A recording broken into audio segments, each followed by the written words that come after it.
আসসালামু আলাইকুম, সবাই কেমন আছেন? আলহামদুলিল্লাহ, আমিও ভালো আছি। আজকে চলে আসছি, একটি মাছের তরকারি রান্না করব। এই আমার মাছ, এখানে বেগুন, টমেটো, আলু কেটে নিয়েছি। এখানে পাটায় সব মশলা বেটে নিয়েছি তরকারি রান্না করার জন্য। আজকাল মাছগুলো আমি ভেজে রান্না করব না, কষিয়ে রান্না করব। কয়েকদিন ধরে ভাজা মাছ দিয়ে তরকারি খাইতে খাইতে অসহ্য হয়ে গেছে, আজ আর ভাজবো না।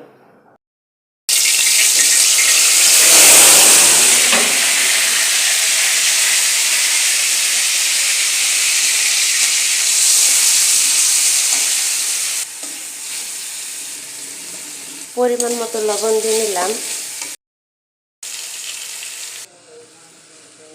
মরিচের গুঁড়া, হলুদের গুঁড়া, সজের গুঁড়া দিয়ে দিলাম। সব মশলা দেওয়া হয়ে গেছে, এখন ভালোভাবে কষিয়ে নিব। মশলাগুলো ভালোভাবে কষানো হয়ে গেলে মাছ দিয়ে দিব। আমার মশলা কষানো হয়ে গেছে, এখন মাছগুলো দিয়ে দিব।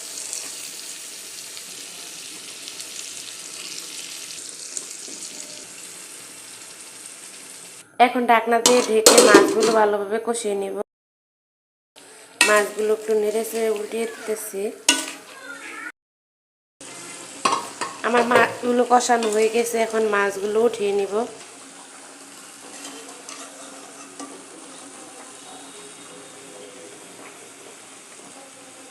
আমার মাছগুলো উঠানো হয়ে গেছে। এখন কেটে রাখা তরকারিগুলো সব দিয়ে দিচ্ছি, এগুলো সব সুন্দরভাবে কষিয়ে নিব।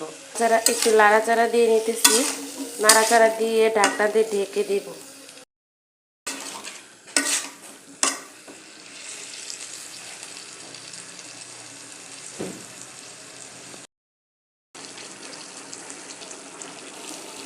আমার তরকারি ভালোভাবে কষানো হয়ে গেছে, কষানো হয়ে গেলে দিয়ে দিলাম ঝোল, মান মতো ঝোল দিয়ে দিলাম।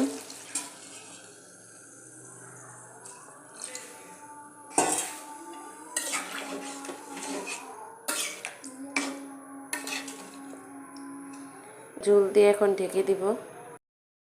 তরকারি বলো ফুটে পড়েছে, এখন মাছগুলো দিয়ে দিব।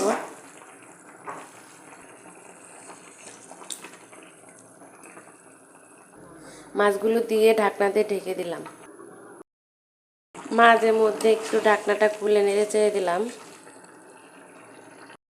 আমার রান্না হয়ে আসছে, এখন আমি রান্না নামিয়ে নিব, তরকারিগুলো নামিয়ে নিব।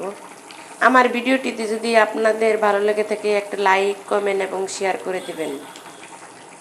আল্লাহ হাফেজ। তরকারি রান্না হয়ে গেছে, এখন নামিয়ে নিব। আমার ভিডিওটি যদি আপনাদের ভালো লেগে থাকে লাইক, কমেন্ট, শেয়ার এবং একটি সাবস্ক্রাইব করে দিবেন। আপনারা একটি সাবস্ক্রাইব আমার জন্য অনেক ভালো।